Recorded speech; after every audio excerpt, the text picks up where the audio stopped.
Siapa yang tak kenal Hotman Paris? Ia sosok pengacara tersohor yang dikenal dengan gaya parlentenya itu kini tengah menjadi pusat perhatian lantaran untuk pertama kalinya ia mendampingi sang anak Fritz Hutapea yang baru saja melamar sang kekasih.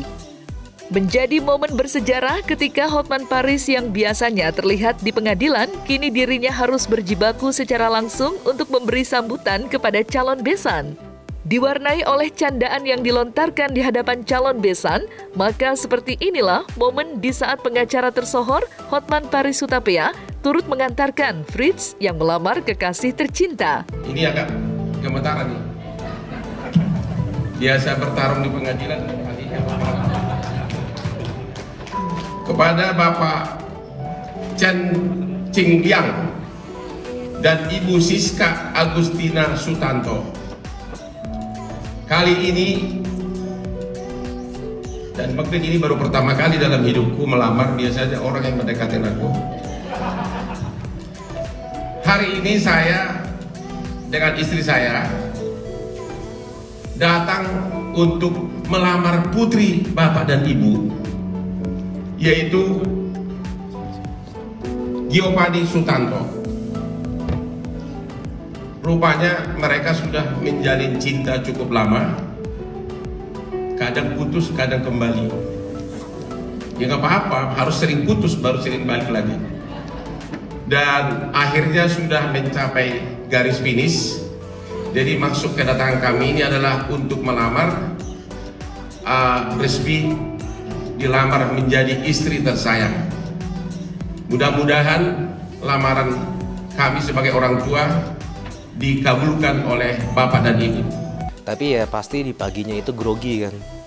Gara-gara kita pusat perhatian, semoga lancar. Apalagi bapak saya kan.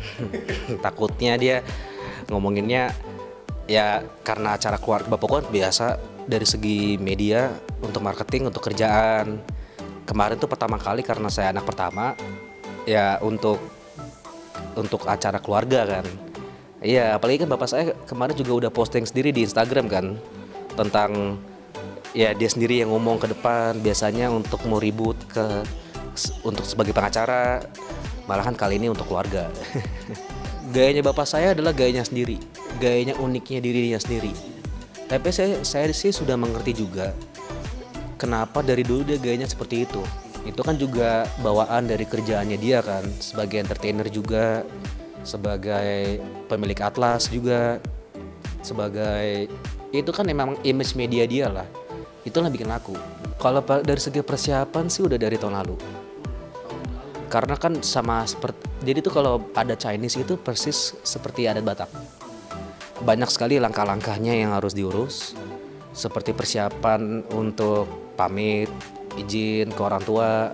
Makanya bapak saya sudah melakukan itu dari tahun lalu.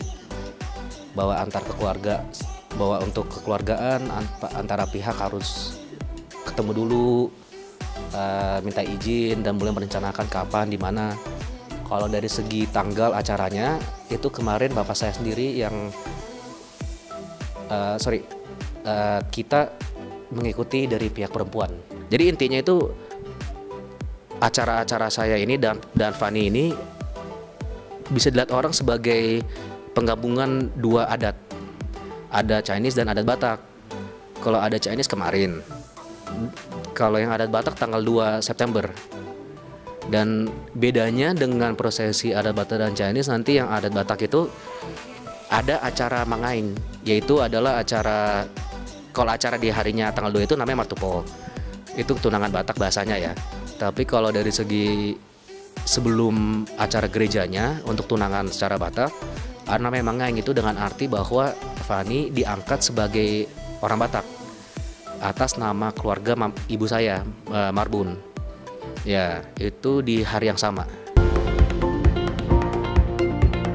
Jelang pernikahan Fritz Hutapea yang akan digelar pada tanggal 16 September mendatang, namun kabarnya uang senilai miliaran rupiah telah dikeluarkan oleh kedua mempelai untuk berbagai rentetan acara yang telah diselenggarakan.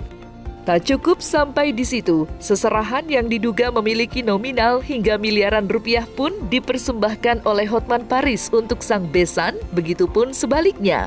Dinobatkan sebagai salah satu pernikahan termahal. Lantas seperti apa jawaban Fritz Hutapea terkait kocek yang dikeluarkan untuk menikah? Malahan kalau dari segi jor-joran, yang lebih tahu bapak saya. Karena yang unik dengan orang lain, siapa lagi yang bisa ngomong WO-nya kita yang acara nikahnya itu WO-nya itu Hotman Paris.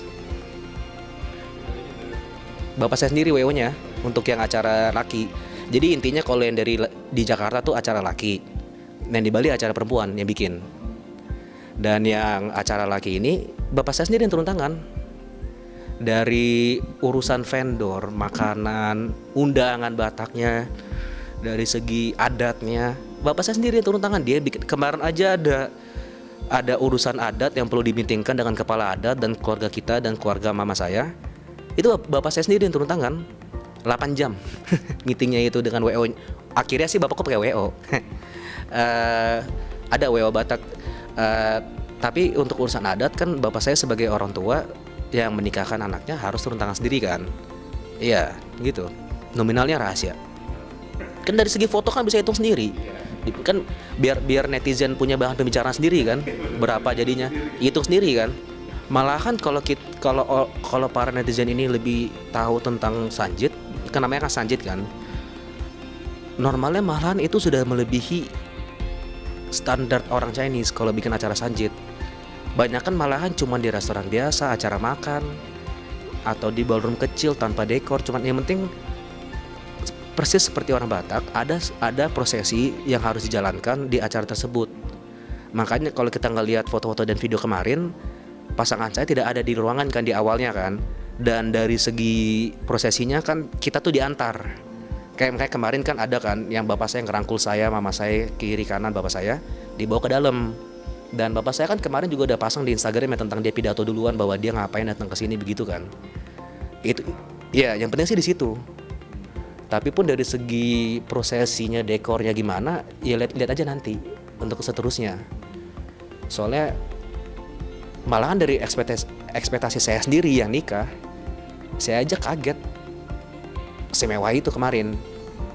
Soalnya sebagai perbandingan biasanya ya beneran kayak hanya di restoran saja, yang penting perwakilan dari para pihak ada semua dan hadir. Dan dari segi barang-barang yang dikasih ya barang-barang harian, baju piyama, baju tidur, sepatu, tas, perhiasan. Dan perhiasan pun ada dua, satu set yang diberikan, satu set lagi kalung harian yang ada seharusnya fotonya yang ibu saya dan saya yang pasang. Makanya ada dua jenis berlian perhiasan, dan juga ada ampaunya. Ada yang ampau yang langsung diberikan, itu mahar sebenarnya. Ada juga yang namanya uang susu. Tapi untuk dari pihak perempuan, karena biar tidak ngerasa seolah-olah anaknya diperjualbelikan, uang susunya itu dibalikin. Hanya secara simbol saja menerima lembar pertama dan terakhir. Untuk pengertiannya adalah seluruhnya diterima. Walaupun yang diterima sebenarnya hanya maharnya itu yang ampau itu, yang viral itu kemarin. Kalau dari kita sih nggak ada perhitungan kalau anak pertama berapa, anak kedua berapa. Tapi memang kan karena sewajarnya anak pertama yang nikah duluan, memang kadang-kadang anak pertama yang disiapkan lebih dahulu, lebih besar bahasanya. Tapi kan saya nggak bisa ngomong panjang lebar gitu karena kan saya anak pertama belum nikah. Saya bukan anak pertama, saya cuma yang pertama yang nikah. Wah, itu perlu tanya ke calon mertua saya, kan dia yang bayar semuanya kemarin. Untuk acara, untuk barang-barang yang dikasih dari pihak perempuan ke pihak laki, itu mertua saya semua.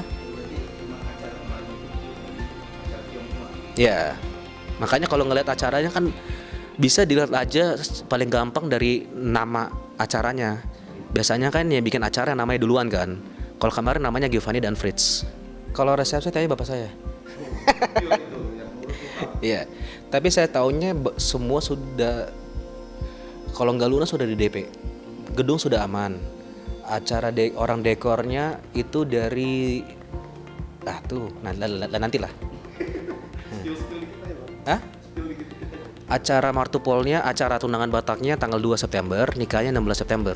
Kalau acara tanggal 2 itu kan acara adat Batak ya di Jakarta. Gerejanya di gereja keluarga kita di HKBP Romangun, dan acaranya di Balai Samudra.